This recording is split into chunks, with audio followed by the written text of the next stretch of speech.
All right, Tobias, so just telling you, I love season 2 so far. They've given us the first 5 episodes. I was up till 3 in the morning. It was amazing. Fantastic. So coming back, obviously we see a change of scenery, a change of pace. Talk to me about walking into season 2, what it's been like for you. Yeah, I think you're right. It does feel something like a different show.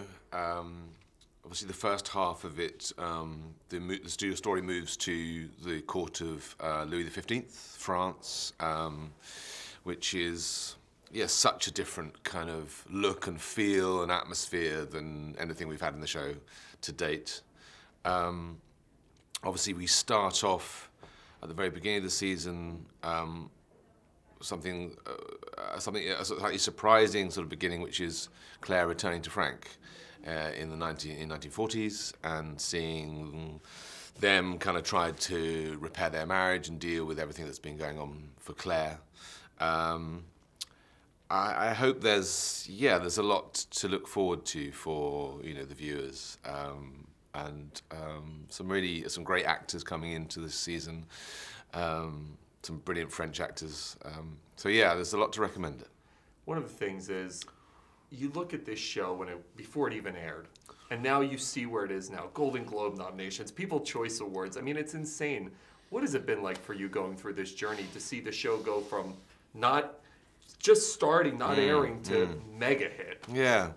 One of the curious things about it is obviously we're up in Scotland, kind of in the wilds of Scotland, doing our thing, sort of on our own, really. And then, so what's great about the other night when we had the premiere and we started to show it to people is to sort of take it into, out to the viewers. And it's obviously hugely gratifying that it's been so well received and people seem genuinely excited by what we're making with, what we're doing with these stories that are so cherished by them.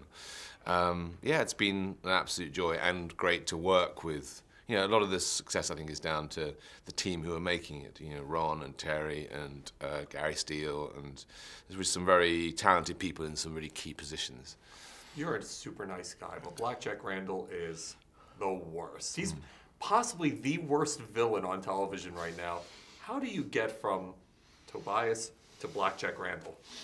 That's my inner demon. That's a sort of $1 million question, isn't it? I guess you're asking about acting, really. What that is, that kind of strange alchemical thing that happens. It's lots of work, plenty of thought, a bit of good luck. I try as much as possible to root him in the specifics of the story and the world that he came from, and to constantly avoid demonizing him, I suppose, actually.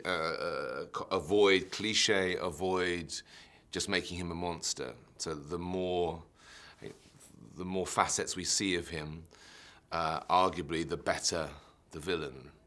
Because I think what unnerves people about Jack, actually, is that they can't discount him. It's hard. There are moments when you go, oh, I sort of understand him in this moment, and that makes it much more uncomfortable to watch, I think.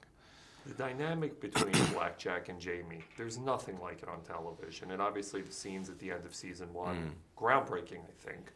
Talk to me about that dynamic and what it means for the overall television landscape, because, again, the rape scene, it's incredible what Outlander has brought out in terms of this platform. Yeah, I think what's unusual about that stuff at the end of season 1 is obviously it enacts a rape, but it's unusual to see a male-on-male rape. Often women are usually the victims of rape in sort of the world of television and film. So that feels like a sort of a very different thing to represent. I think what's great about that material is, the TV stars and Sony really didn't pull their punches. They allowed us to make something that was properly dark, and that feels like an important antidote to some of the more romantic aspects of the story that we're telling.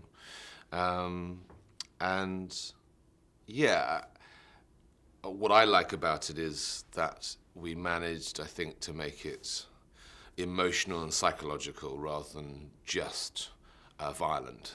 So hopefully the best sort of, and again I think that brings it more closer to the viewer. If they can't, if it's just brutality, then I think you can again discount it. But if there seems to be emotions and needs and at times that it's almost sort of beautiful, then that's obviously much more uncomfortable to watch.